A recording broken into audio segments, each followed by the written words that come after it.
My name is Emily, and I'm going to talk a little bit now, and we'll have a quiet meditation together, and we'll have some more music. That's going to be happening, and the theme we're going to talk about today is what is soul freedom? A lot of you probably are tuned in to the fact that in 2 days is the 4th of July, Independence Day for the United States. And so we can be really grateful that we have the outward freedoms to be able to gather here together and freely choose what we want to do spiritually. And we have a lot to be thankful for outward freedoms. But there's a whole vast realm of freedoms beyond that, and that's what we're going to touch on today.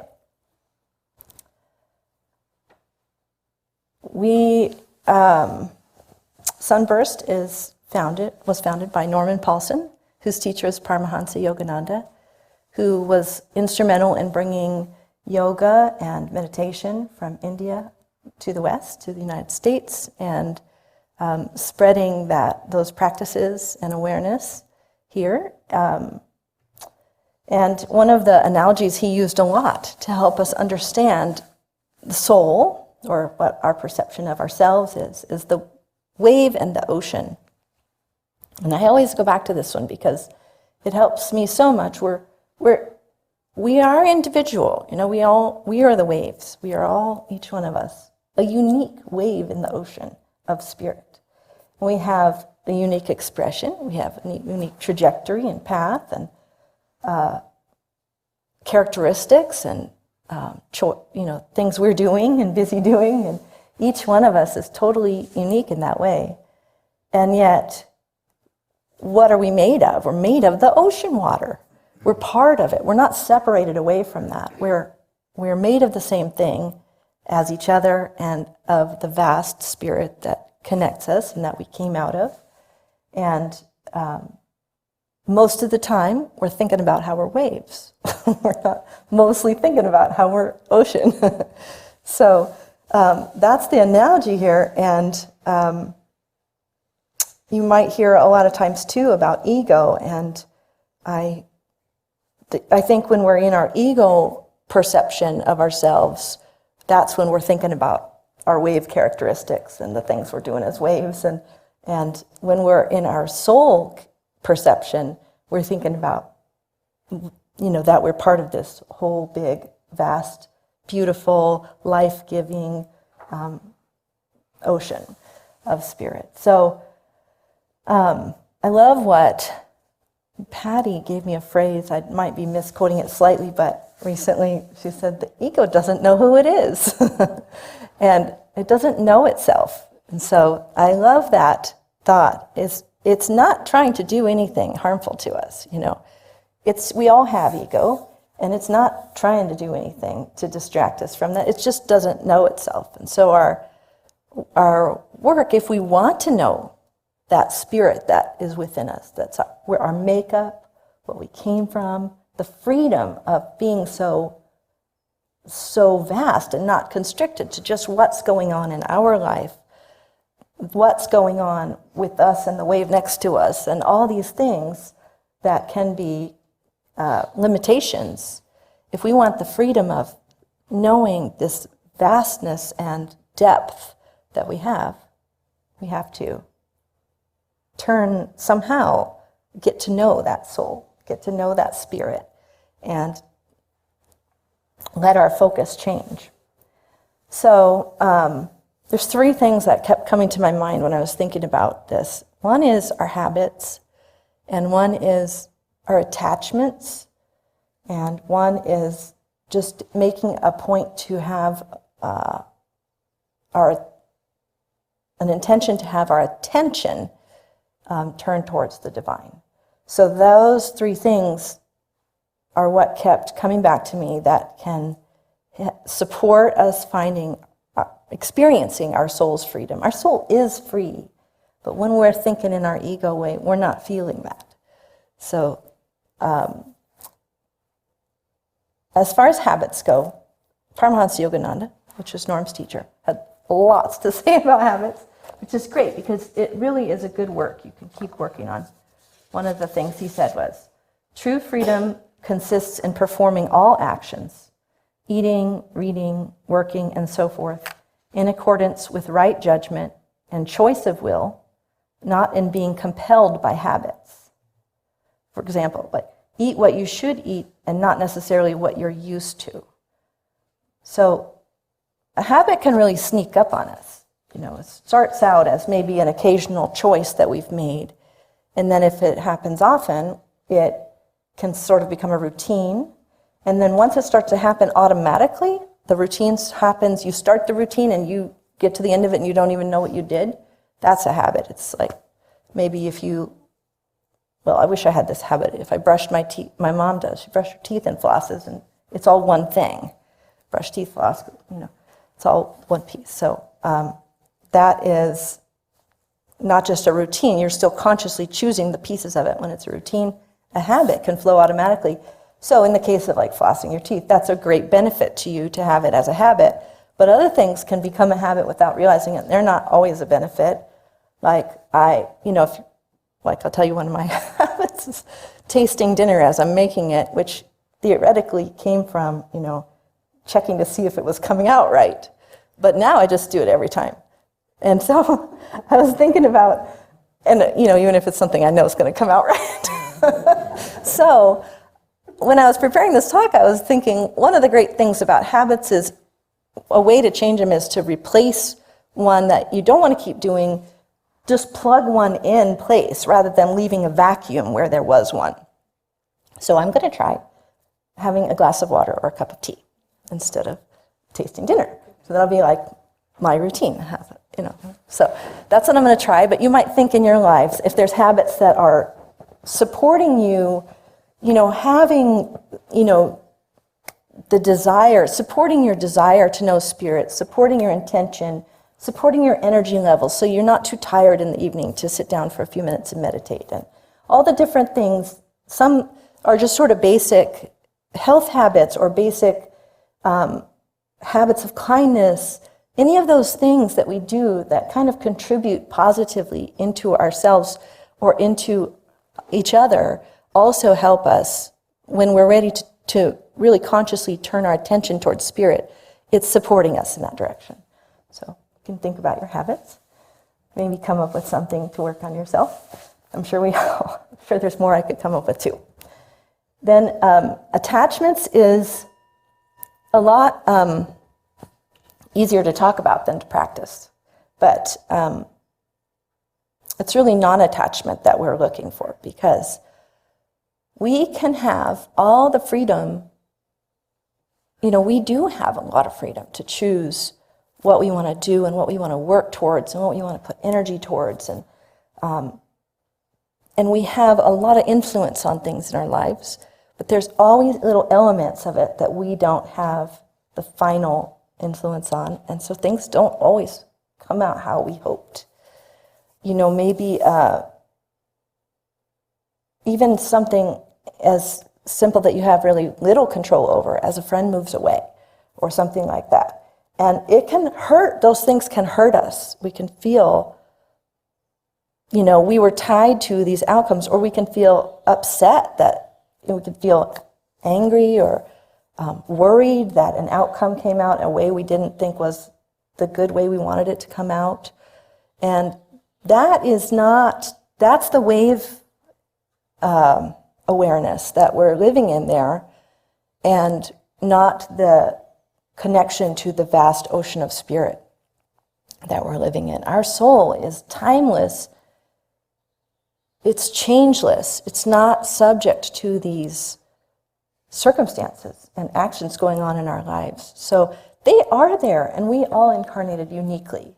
So it's great that we are putting forth energy and hope and enthusiasm in our choices, because that makes life fun and interesting. But when those things come that weren't how we hoped, do we feel crushed, or can we remember in that moment to remember that we're still part of the vastness of spirit, and that is there with us. The peace of Spirit, the love of Spirit is in our changeless soul, even though those circumstances are not what we hoped. So this is more like something to keep working on every time things come up for you. And I know the theory of it a lot more easily than I know in those moments. I don't consistently not feel hurt by circumstances in my life. So I'm practicing this along with you, not trying to tell you something that I have perfected here. And then the last thing, which is what we're going to practice in meditation today, and that I think you can also carry in lots of different ways in your life, is if we put our attention to knowing our soul, to wanting to know Spirit, that is going to be the biggest motivator for working on attachments, for working on our habits, for everything we do, for getting the guidance to move in directions that might be beneficial for ourselves and for others and might build on our freedoms. And we can do that. I mentioned that the soul is timeless and changeless and eternal, and we have to be present to feel that, because when we're focused on past and future, that's not what the nature of timelessness and changelessness is. That's more like temporal and changing. But anything you can do in your life to bring yourself into the present moment, and add on to that an intention to be open to the awareness of Spirit in that present moment, is so beneficial. So I admit that I get frustrated doing the dishes often, but that is one of the classic examples of a time where you can invite Spirit to be there with you. Just spend that time. Your hands know what to do with the dishes, but spend that time feeling your breath and asking Spirit to be in your heart and reveal himself and herself in your heart while you do your dishes. And just breathe to draw that yourself into that present moment. Walking, too, is a big one. We walk all over the place. And what are we thinking about when we're walking? Are we thinking about everything? Next, I got to do this and this and this and this. Or, oh my gosh, I forgot to water that plant. Or, are we thinking, oh man, I really wish I had remembered to say happy birthday to somebody that I forgot to say happy birthday to. Whatever, thinking about the past, thinking about the future, or just invite the divine to be in your heart as you walk. Breathing in, I open my heart. Breathing out, I smile. You can make up your own little mantra there, but just something really simple, or just breathing in, breathing out. And then as you walk, let it be part of the rhythm with your breath. And you got to walk somewhere anyway. You might as well really get something great out of it. So the more we do those things, the more times a day that we think of the divine, the more likely we're going to be able to remember our soul when something happens in our life that might jar us, or we might drop back into thinking of ourselves as an individual in all of our circumstances. We'll be able to tap back into that freedom that the soul has. And then meditation is really good for building that awareness of the soul. So we're going to meditate a little bit together. And what I would invite you to do, like what I mentioned about the breath, we're going to pay attention to our breath, and we're going to calm our eyes down. We're going to sit in a calm space. The most important thing is, if you would like to invite this experience of your soul to stand forth in your awareness, is to invite that in with your intention. If you'd like the divine to reveal himself, herself more into your awareness, if you'd like to get to know your true self, just open your heart to that as we sit together. So I'm going to give a little guidance, and then we'll listen to the bowls that Nicole will play, and then we'll have about 15 minutes of quiet together. So The first thing we're going to do is find a place where we can sit comfortably and reasonably straight without our bodies complaining at us during the 15 minutes. And your hands can relax in your lap or on your thighs or up or down, folded. The first thing is just to notice your breath. So often we don't even pay attention to it. And you can spend the whole meditation just being aware of your breath flowing in, flowing out.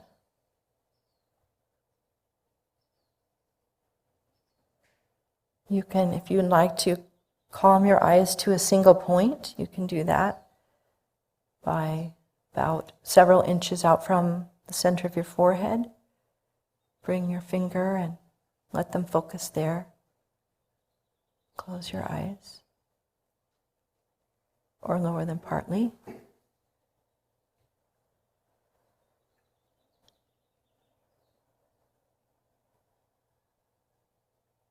And feel your breath flowing in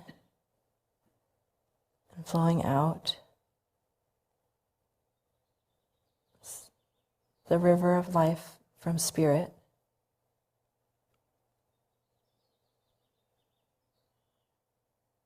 Our hearts and our minds open to learn more about who we really are.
Sunburst founder Norman Paulsen said,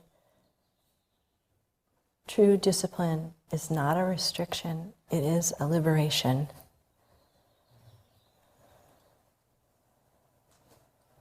And the word discipline right away sounds like a restriction to me. But I think of something that I feel excited to learn.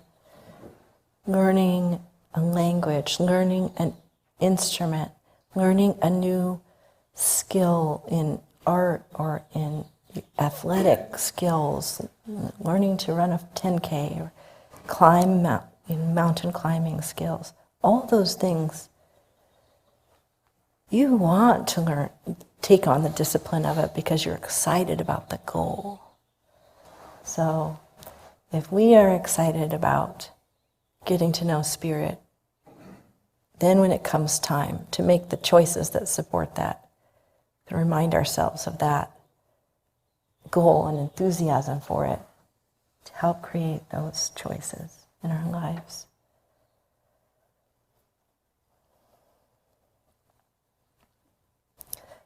Norm and Yogananda and many others have recommended carving out even just a few minutes every morning and every evening for a quiet meditation, just to recenter into knowing that we are spirit, we are souls, not these bodies. We are not constricted to the limitations of this physical incarnation. We are eternal and vast. And to take a moment each morning and each evening, a few minutes, to sit in that space, open our hearts to love, open our hearts to guidance from that space is a great practice.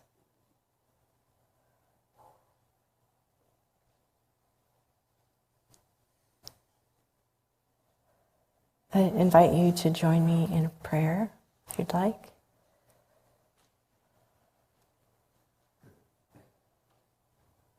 Divine Mother, Father, Spirit.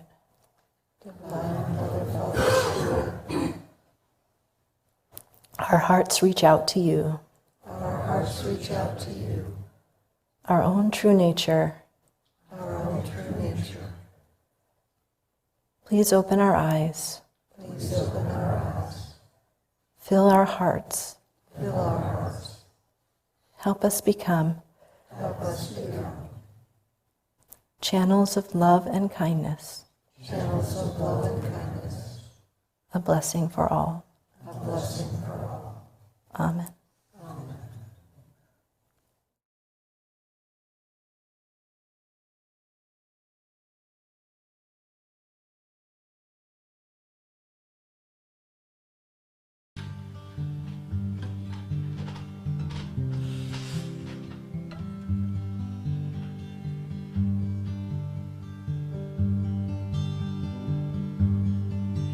Even now I hear the river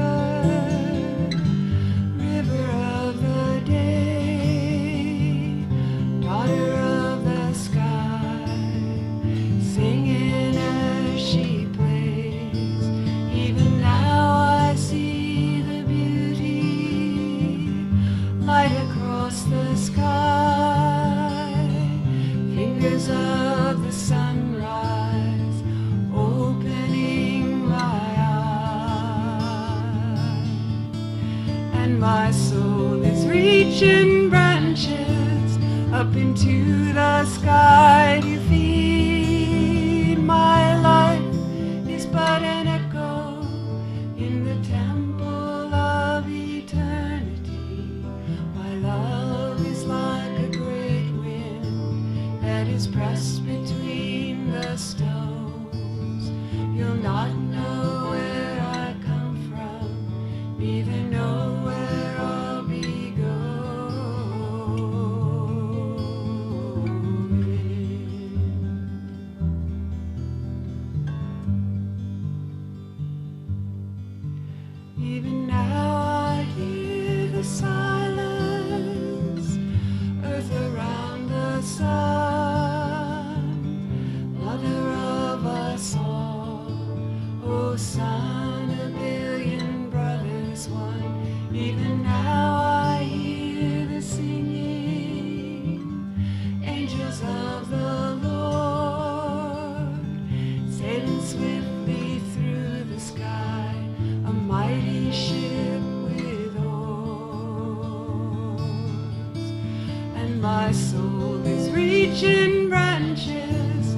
up into the sky to feed. My life is but an echo in the temple of eternity. My love is like a great wind that is pressed between the stones. You'll not know where I come from, neither know where I'll be going.